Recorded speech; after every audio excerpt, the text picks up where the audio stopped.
Halo, Assalamualaikum warahmatullahi wabarakatuh. Jumpa lagi dengan saya, Freddy Sudaryanto, di channel YouTube-nya Freddy Sudaryanto, masih seputar kasus Jalan Cagak Subang. Pagi ini saya akan terus membahas kasus Subang, dan jangan terus ditutup, harus terus dibahas kasus Subang ini. Apapun, ya silakan komentar terus, biar terus menggema kasus Subang ini, karena kalau tidak begitu, kalau para netizen pada diam saja, ya akan tertutup lah. Ya. Beraneka ragam netizen, baik yang pro maupun kontra, sudah muncul lagi sekarang ya. Kalau yang kontra ini baru muncul, sudah lama tidak muncul, sekarang baru muncul lagi yang kontra-kontra ya. Ketika terlihat banyak sekali yang kontra di sana. Baiklah, begini. Kalau untuk ke arah tersangka, akan susah sekali ya untuk bisa diungkap di kasus Subang ini. Selebihnya ada hanya dugaan ke arah tersangka. Pihak kepolisian akan susah karena memang tidak ada bukti yang memperlihatkan pada saat eksekutor berlangsung, pengeksekusian berlangsung. Tidak ada CCTV, tidak ada perekaman, ya. Tidak ada alat bukti yang lain yang melihat bukti kejadian daripada pada saat eksekusi. Susah sekali ya, dari situ susah untuk bisa dibuktikan bahwa ke arah tersangka. Jadi kalau Subang ini jelas akan tertutup sepertinya ya, akan susah sekali. Tetapi dugaan-dugaan ke arah sana akan muncul. Selebihnya pasti adalah menunggu daripada adanya pengakuan dari seseorang yang baik itu dari pelaku atau seseorang yang melihat tiba-tiba muncul suatu saat, dan itu nanti akan dikonfrontir. Nah, dugaan-dugaan itu muncul beraneka ragam ya, beraneka ragam. Banyak sekali netizen mengatakan, "Bang, kenapa sih kok nggak bahasnya udah masalah bahat yayasan, pindah ke masalah banpol, pindah ke masalah asmara, pindah masalah perselingkuhan, ngawur aja sih Bang," katanya. Ada komentar begitu. Ya, kenapa? Karena tidak ada yang pasti di kasus ini. Jangan saya sebagai YouTuber, polisi aja belum bisa memastikan kok motifnya apa. Apalagi kita, kan gitu ya. Jadi nggak bisa ditentukan apa ini motifnya, apakah asmara, apakah balas dendam, apakah yayasan, materi, hutang piutang, nggak ada yang bisa menentukan itu. Semua hanya dugaan. Semua itu hanya dugaan. Nah, kita hanya bisa mereka-reka. Dugaan itu bisa masuk semuanya. Asmara bisa masuk, yayasan bisa masuk, ya. Utang piutang bisa masuk, utang piutang. Dendam, sakit hati bisa masuk semua. Karena memang terindikasi arah hal-hal itu masuk semua.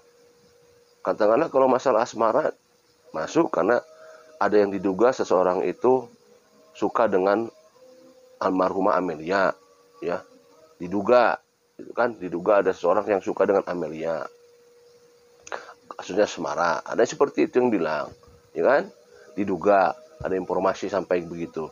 Diduga lagi adanya masalah yayasan. Di yayasan masalah adanya pengurangan dana bos yang diakibatkan oleh berkurangnya berkurangnya nilai jumlah dana bos masuk karena jumlah daripada pesertanya menurun, ya. Bisa jadi itu akar mulanya. Ada juga yang mengaitkan dengan masalah iri hati, atas dasar iri hati materi kepunyaan, ya. Ada juga dendam akibat dimarahi oleh almarhumah, seorang yang dendam karena dimarahi oleh almarhumah. Banyak sekali motif. Jadi motifnya masuk itu semua, ya. Kalau misalkan disebutkan satu motif aja itu nggak bisa di dalam kasus ini, ya. Seperti itu, ada asmara, ada perselingkuhan bisa masuk, gitu. Jadi tidak bisa saya menentukan bahwa Bang Pres jangan kenapa sih kok sekarang membahas perselingkuhan, kemarin membahas banpol, ya kan memang semuanya bisa masuk gitu, ya. Semuanya bisa masuk. Hal-hal yang saya sebutkan itu bisa masuk semuanya, gitu. Dan masuk alasan seperti itu. Nah, pagi ini coba saya akan membahas adalah tadi yang saya sampaikan bahwa adanya perubahan. Apakah ada perubahan dari seorang pelaku? Ya, dirinya berubah akibat daripada tekanan atau stres. Jangan dipungkiri namanya kesalahan itu tidak bisa dibohongi. kesalahan yang dilakukan tidak bisa dihubungi. Kecuali kalau memang dia seorang eksekutor benaran, seorang eksekutor yang betul-betul seorang pembunuh bayaran, mungkin dia akan tenang menghadapi ini ya. Karena mereka dia sudah terbiasa mengeksekusi. Jadi tugasnya mengeksekusi. Tapi pertanyaannya adalah apakah benar pelaku di kasus Subang ini eksekutor? Seorang eksekutor pembunuh bayaran. Sangat sulit sekali untuk bisa dikatakan bahwa ini seorang eksekutor. Satu sudah jelas dikatakan oleh Ibu Sumarni Kapolres Subang mengatakan bahwa clue-nya adalah orang terdekat. Karena tidak ada pintu yang didobrak ataupun apa dan sebagainya. Itu baru diduga kan clue-nya bahwa orang terdekat. Kita analisa juga kalau misalkan dia sebagai pembunuh bayaran, kalau tugasnya membunuh bayaran, cukup membunuh. Tidak sampai berjam-jam akan di tempat sana. Ya. Kan sangat tidak profesional seorang pembunuh bayaran harus lebih dari 5 jam di tempat di tempat TKP yang rumahnya segitu kecil. Kalau rumahnya besar, bertingkat-tingkat, membutuhkan waktu untuk mencari, bisa jadi berjam-jam ya. Kamarnya ada 3 tingkat misalkan. Ya bisa jadi agak lama karena harus mencari. Kamar 1 nggak ada, kamar 2 nggak ada. Kalau di sini kan tempatnya kecil TKP itu. Kamarnya cuma ada 2. Dia tidak butuh waktu lama sebenarnya untuk mengeksekusi kalau memang dia pembunuh bayaran. Menghabisi, pergi. Nggak akan berlama-lama seperti yang sekarang. Yang di kasus Subang ini, yang di situ ini. Sampai 5 jam kurang lebih. Jam 7 aja masih ada pergerakan mobil Alphard. Ya, bayangkan saja. Sampai matahari terbit aja masih ada di TKP pelakunya. Ini apa? Berarti pelaku menguasai lapangan pelakunya. Ya, yang menguasai lapangan siapa? Anda tahu sendirilah. Ya, berarti menguasai lapangan. Tidak. Kalau pembunuh bayaran sekali lagi udah pergi jauh hari, 1 jam selesai berangkat langsung. Ya, tidak perlu acara dimandikan dan lain sebagainya. Profesional. Sudah memakai sarung tangan, pelindung kepala, alas kaki, baju. Nggak usah dimandikan. Betul ya. Jadi sudah semua sudah serba terlindungi badannya. Jadi tidak ada kena lagi sesidik jari di tempat kejadian karena dia sudah profesional. Ini sampai 5 jam lebih ada di tempat, maka kita untuk mengatakan bahwa ia seluruh pembunuh bayaran sangat jauh. Siapakah ini? Nah, jadi kita bilang bahwa ini mungkin ada masalahnya adalah apakah ini orang terdekat dan lain sebagainya yang disampaikan oleh Ibu Sumarni. Tidak ada yang tidak mungkin, semuanya bisa mungkin saja seperti itu. Ya. Nah, seperti itu. Jadi kembali lagi bahwa kalau misalkan kembali itulah motifnya adalah masalah apa yang saya bahas kemarin itu adalah apakah ini bisa nyambung, bisa saja nyambung. Seperti itu. Ya. Nah, jadi kita yakini bahwa pelaku di kasus Subang ini misterius. Pelaku di kasus Subang ini misterius, bukan seorang profesional, bukan seorang pembunuh bayaran, tetapi seseorang yang memang dia adalah mengetahui seluk-beluk di TKP. Tapi hari ke hari, bulan ke bulan, sampai 1 tahun, pasti dia merasakan.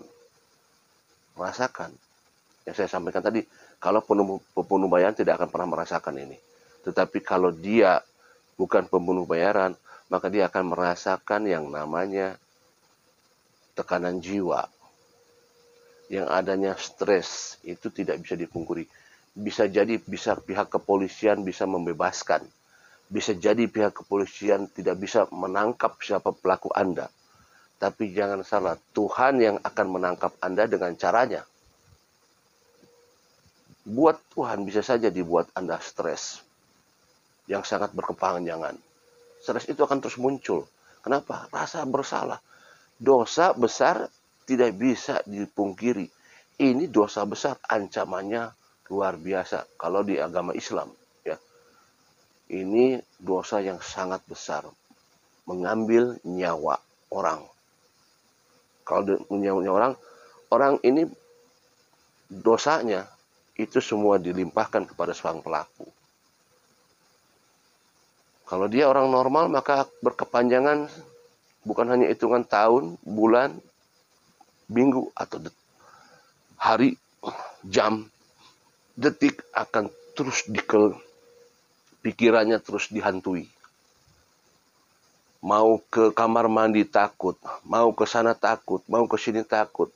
Pikirannya terus berkecamuk. Susah untuk tersenyum. Karena dia tidak bisa membohongi diri. Bayangkan saja. Pernah kita ketahui bagaimana luka-luka di kedua almarhumah. Ya. Bagaimana luka yang begitu katakanlah sadis dari pelaku ini. Ya. Ada sayatan-sayatan dan lain sebagainya, pukulan, hantaman sampai matanya biru, hitam malah matanya. Ada sobekan-sobekan di wajah, bayangkan. Ini sadis luar biasa. Maka Anda yang melakukannya akan melihat kesadisan Anda dalam pikiran dan imajinasi Anda. Anda akan terus terbayang-bayangi sebagai pelaku. Bukan hanya Anda yang melakukan eksekutor.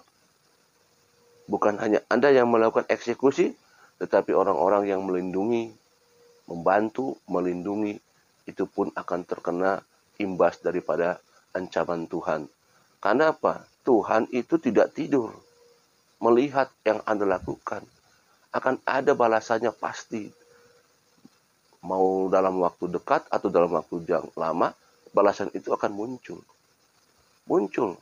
Maka akan kita lihat, apakah ada orang yang kesakitan, sakit-sakitan, stres, dan akhirnya bisa jadi bunuh diri pada ujungnya. Nggak ada yang menutup kemungkinan itu semua. Maka dari itulah, kalau misalnya pihak kepolisian sudah tidak bisa menangkap pelakunya, maka hanya kita pasrahkan kepada Tuhan sekarang. Tuhanlah yang akan bekerja. Tangan Tuhanlah yang akan melihat semua. Kan Tuhan melihat semuanya. Tentunya Tuhan pun tidak bisa menerima kalau nyawa seseorang dihabisi seperti ini. Karena ini dihabisi. Sadis luar biasa. Ya, sangat sadis sekali. Balasannya jelas ada dari Tuhan. Dalam waktu dekat mungkin sudah bisa ditemukan ke arah siapa pelakunya. Assalamualaikum warahmatullahi wabarakatuh.